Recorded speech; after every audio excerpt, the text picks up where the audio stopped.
Une révolution ne prend de l'ampleur qu'à partir du moment où des groupes qui n'ont rien en commun décident de se rassembler pour leur profit commun. Pour réussir, un mouvement de résistance civile doit donc chercher continuellement à atteindre de nouveaux groupes, y compris les partisans de son adversaire. Car dans un combat non violent, le nombre est le seul moyen de l'emporter. Gnimdewa attaque Pama, la nuit est longue. Mais la révolution vient. Page 114. L'histoire de la lutte pour les droits civiques et la fin de la ségrégation raciale aux États-Unis nous apprend que le Dr. Martin Luther King avait réussi son combat non seulement en faisant sortir les masses dans les rues, en organisant des sit-ins, des grèves, en s'attirant la sympathie et des soutiens à travers le monde, mais aussi en s'alliant ceux qui aux États-Unis même avaient le capital politique ou l'influence pour faire changer la donne, les Blancs, c'est-à-dire la communauté blanche. Pourtant, ces Blancs étaient, qu'ils le veuillent ou non, les héritiers des privilèges garantis par la ségrégation raciale. Pour replacer les choses dans leur contexte,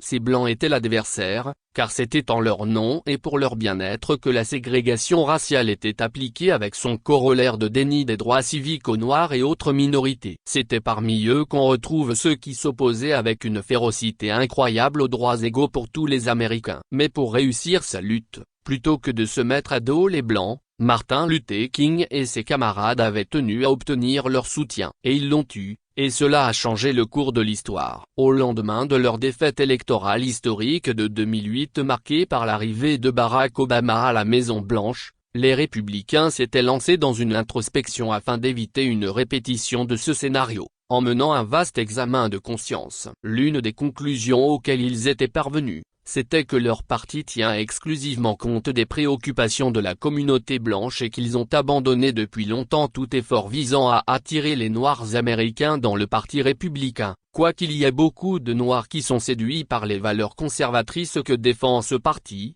C'est après tout un président républicain, Abraham Lincoln, qui avait affranchi les Noirs et mis fin à l'esclavage. L'une des remarques du rapport est que les responsables du parti tant au niveau fédéral que local avaient démissionné face à la tâche d'attirer les Noirs dans le parti républicain, jugeant cette tâche comme une mission impossible du fait d'un attachement presque émotionnel des Noirs au Parti démocrate. La suite, c'est l'élection d'un Noir, Michael Steele, comme chef du Parti républicain, une première dans l'histoire. L'autre conséquence est que les stratèges républicains ont réussi à personnaliser leur message de manière à rendre les Noirs sensibles à ce message des républicains, au point qu'en 2024, Donald Trump parvint à doubler le nombre de voix qu'il avait obtenues dans l'électorat noir.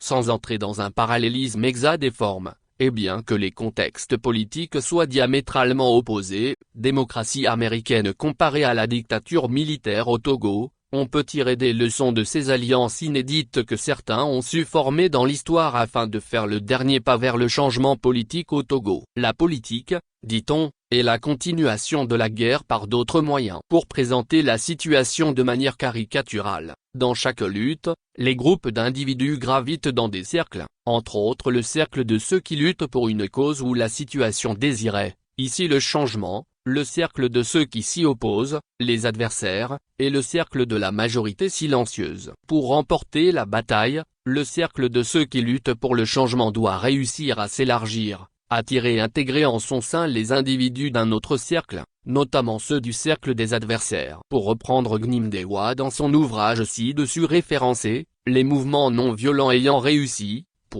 tendent également continuellement la main aux partisans de leurs opposants afin de provoquer des changements de loyauté et des défections dans les rangs de l'adversaire. Au regard du parcours de la lutte pour le changement politique au Togo, il apparaît qu'au sein de la mouvance opposition, nous n'avons pas pu agrandir le cercle dans lequel nous prêchons la nécessité du changement. Les raisons sont diverses, donc je m'en tiens au résultat. En d'autres termes, notre message en faveur du changement n'a pas créé des défections au sein du cercle des partisans du régime militaire de manière à agrandir le cercle de l'opposition, mais le cercle du régime s'est lui élargi avec les dissidents de l'opposition et ceci à plusieurs reprises. La mouvance opposition n'a pas réussi à attirer dans son cercle ceux qui, dès les années 90, avaient fait le choix de résister au changement politique ou ceux qui ont commencé par résister au changement politique au fil du temps. soit pour obtenir des faveurs du régime, soit parce qu'ils sont désabusés par les échecs de l'opposition. Ce figement du cercle de l'opposition n'est pas uniquement dû à la crainte des représailles et à l'intimidation du régime pour garder les résistants au changement dans son cercle, c'est aussi dû au fait qu'au sein de la mouvance opposition au régime, nous n'avons pas su cadrer nos messages et nos tactiques pour faire sortir les résistants au changement, aussi bien au sein de la population civile que de l'armée, du cercle du régime.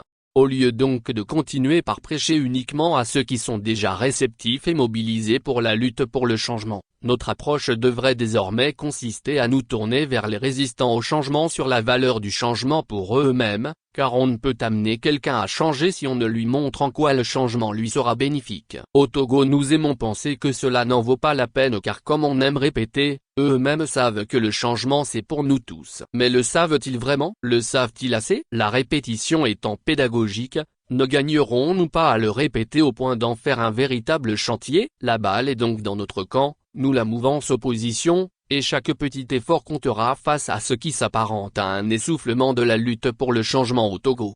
Je termine cette analyse en paraphrasant Malcolm X, l'un des activistes les plus connus de la lutte pour les droits civiques aux États-Unis. Nous ne sommes pas de moins en moins nombreux dans cette lutte pour le changement au Togo, nous sommes simplement de moins en moins organisés. Il est temps de s'organiser mieux, en ajoutant à notre arc une nouvelle flèche, celle de nos alliés dans le camp de l'adversaire, d'autant plus que les lignes ont commencé par bouger avec tour à tour les sorties de Dame Nyakadé, ainsi que le refus des Braves et Vala de danser pour le simple plaisir du prince.